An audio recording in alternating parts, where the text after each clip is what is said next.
that's me. You're probably wondering how I got here. Okay, enough with the cliches, but seriously, I was the kicker before Notre Dame versus Indiana, the first game of the college football playoff 12-team format. And yeah, there's a lot that's happened. So let's talk about everything on how I became the kicker and the aftermath since then. So let's go to the day. It was December 20th, 2024. Again, 19th birthday. I was pumped up. And at the time, my freshman year, I was a student at Holy Cross College. Much like Rudy in the movie Rudy, I went to Holy Cross for my first year and then transferred to Notre Dame. So since I was at Holy Cross, I crashed at my best friend's brother's dorm for the night. Both of us stayed there. And then at 6:30 in the morning, we got up and we went out to the line. In the front of the line were about 10 to 15 of my friends at Holy Cross. We were placed just a bit behind them, and we had our own little cohort of guys. And a few days before that, we actually all went out to the fields and were kicking field goals. And they had dubbed me as the group's best hope since I was the high school soccer captain. I was a really good soccer player growing up.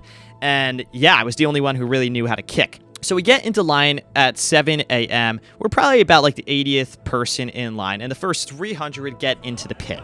The pit is, of course, the stage behind the stage, or the section behind the stage on College GameDay.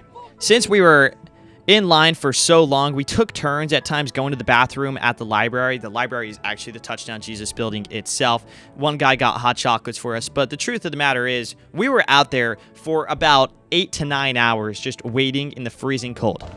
You see, it's South Bend, it's the winter time, and if you don't know, that means it's snowing and it is bone chilling outside. I was actually kind of fine. I'll be totally honest. My feet were the coldest part of my body, and I'm not even saying that because I missed a kick. Genuinely, I was wearing athletic sneakers, New Balance, running sneakers, and yeah, I mean, I had no protection except, just one pair of socks. After 9 hours of waiting, we finally get into the pit, and when you get into the pit, you get a little raffle ticket. So all of my friends get raffle tickets. I get a raffle ticket, and 2 hours go by. We get into the pit at 3 p.m., so around 5 to maybe 5:30. All of my friends are really tired because the guys from Holy Cross didn't have their buddy's dorm to crash in. So they all slept on the quad the night before. They were freezing, they got zero sleep, and they wanted to watch the game and enjoy it. So they gave me all of their tickets, said, Chris, just give us 15 to 20K if you make it. And they called it a day and went out. Now, these guys did get on national television with their crazy signs. They were at the front of the pit. So, they completed their business, and now it was time for me to complete mine. My best friend, though, Ian, stayed with me, and then one of my good buddies as well, Colin Comito, was there. So it was the three of us braving the cold weather conditions, and then around 6:15, about 3 hours and 15 minutes after getting into the pit, the producer comes and says, it's time for the Pat McAfee kicking contest raffle winner. I had put all the numbers of the tickets in my phone, so I could just easily search it in because I had so many rather than look. And sure enough, when he said it, I searched it, and it was in my notes. I found the ticket right away. I said, I got it. I felt like the kid in Charlie and the Chocolate Factory. I go up to the front of the stage. They lift me over, and then all of a sudden, I was signing a bunch of contracts, saying all this legal stuff. They asked me what my major was, what my name was. I told them it's my 19th birthday. They never asked what school I go to, which is funny because I could technically go to, University of Alaska, and I could go to Notre Dame for a day, and I could kick on College GameDay. You don't have to be a student there. I was at Holy Cross at the time. So anyways, I sign all these contracts. I see, Nick Saban up close. I'm in front of the stage now. It was really cool, and I had about 10 to 15 minutes to warm up. So I do a few jogs, open the gates, the classics. And then the producer comes over to me. He says, you ready, kid? I'm like, oh, of course. I wasn't really nervous. We walked through this big tunnel of people, and people are cheering and yelling. But I was very locked in. Like, that's the kind of the idea. I was locked in on the prize at hand. Shane Gillis and Matt McCusker were also there. Matt McCusker kicked before. He didn't make it. Shane Gillis was cracking jokes about Alabama Jones in terms of Nick Saban.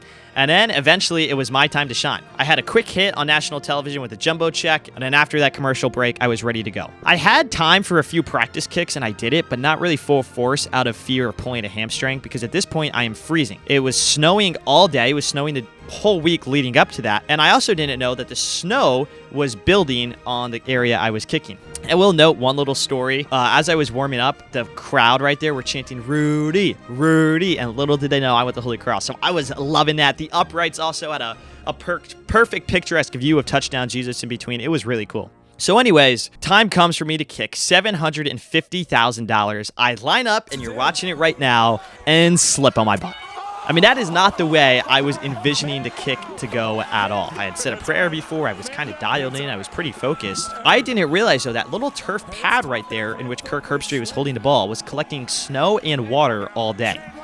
So I naturally get up. I beg Pat McAfee, please give me another chance. I knew I could make it. It was really frustrating if that was my only attempt. And, you know, classic Pat fashion. He's like, all right, we're doing another kick, damn it. $1 million, $250 to a charity of my choice, and then $750,000 to me. Like, what? So, anyways, I go up for the second kick, and once again, my plant foot slides. I was much more intentional this time. I wasn't just going for sheer power.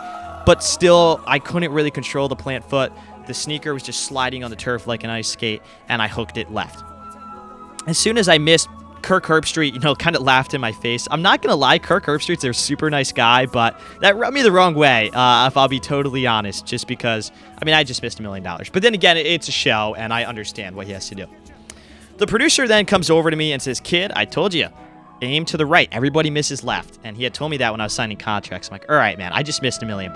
It was pretty sad because I had friends watching. People were sending me photos. My phone was blowing up. Like, seriously, I had never gotten that many notifications in my life. Every kid from my hometown was posting about it on their story. It was pretty cool. And again, it was also my 19th birthday, so it was like a really cool story. I walk back to the front of the stage, and BUSSIN with the boys are there. They have their huge vlog camera, and they start interviewing me. And then I go on an epic rant. I say, I'm sorry to my family. I'm sorry. No one gets into Alabama. Notre Dame's a hard school. It's the best school in the world. Yada, yada, yada. I went on for about 5 minutes. They included every single second in their video. So you can look at that video. This is the thumbnail for it right over here. And here are some comments from it as well. It's kind of nice to read.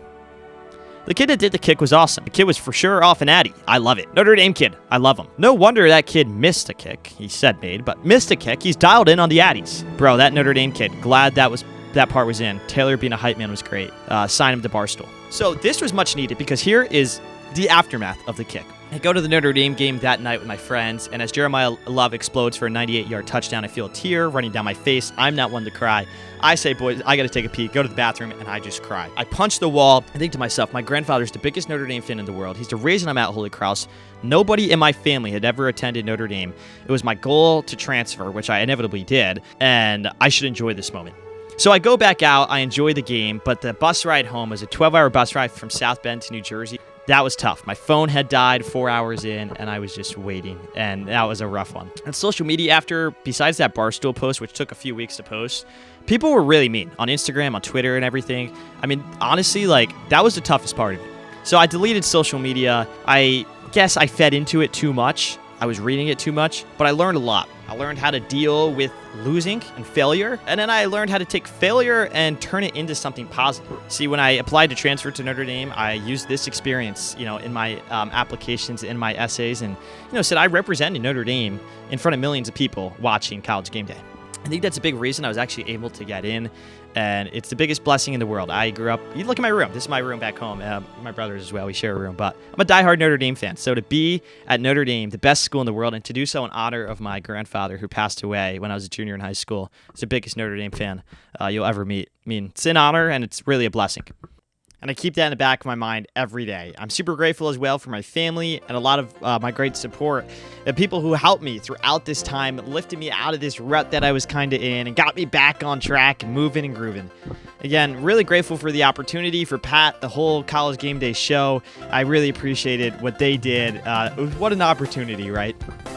So if you have any questions about the experience, drop a comment in the comment section below. Make sure to subscribe as well. I am on a path now to highlight some of the most unique and interesting stories in sports. And of course, it's got to start with one of my own. All right, everybody. Thanks again for watching. Have a great day. And yeah, God bless and go Irish.